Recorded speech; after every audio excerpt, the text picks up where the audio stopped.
भंगिया भैले अपना धतुरवा भैले सपना शिव गुरु भैले डुमारी के हो फूलवा शिव गुरु भैले डुमारी के हो फूलवा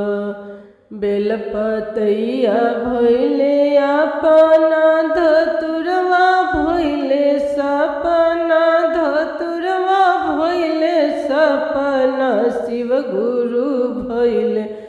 डुमारी के हो फूलवा शिव गुरु भैले डुमारी के हो फूलवा जाहु हम जनती जे गुरु होइहे डुमारी के फूलवा मंदिलवा बीच तेजा बहो पारनवा मंदिलवा बीच तेजा बहो पारनवा जाहु हम जनती शिव गुरु होइहे सपना शिव गुरु होइहे डुमारी के फूलवा मंदिलवा बीच तेजती हो पारनवा मंदिलवा बीच तेजा बहो पारनवा जब तो शिष्या अरती जबु परनवा अरती जबु परनवा चर्चा के बेरिया देवा हो दर्शनवा चर्चा के बेरिया देवा हो दर्शनवा जब तो शिष्या अरती जब परनवा अरती जब परनवा नामन के बेरिया देवा हो दर्शनवा नामन के बेरिया देवा हो दर्शनवा नामन के बेरिया देवा हो दर्शनवा भंगिया भैले अपना धतुर भैले सपना धतुर भैले सपना शिव गुरु भैले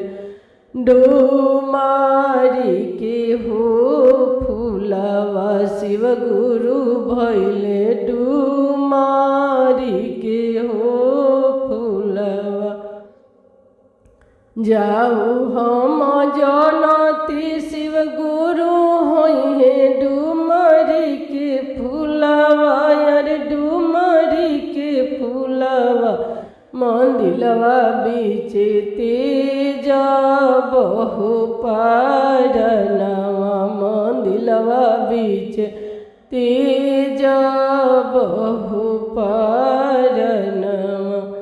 जब हम जनती शिव गुरु होइहे डुमारी के फूलवा यार डुमारी के फूलवा मंदिलवा बीच तेजती हो पारनवा चर्चवा बीच तेजती हो पारनवा जब हम जनती जे तेज तो परनवा यार तेज परनवा चर्चवा में देते हो दर्शनवा चर्चवा में देव हो दर्शनवा जाहु हम जनती जे तेजब परनवा अरती जब परनवा नामन के बेरिया देती हो दर्शनवा नामन के बेरिया देती हो दर्शनवा पहिल पहिले में दाया मंगनी दूसरे में चर्चा यार दूसरे में चर्चा तीसरे में नामा हो परनमा से तीसरे में नामा हो परनमा पहिले में दाया मंगनी दूसरे में चर्चा यार दूसरे में चर्चा और तीसरे में मानावा की हो खर्चा यार तीसरे में मानावा की हो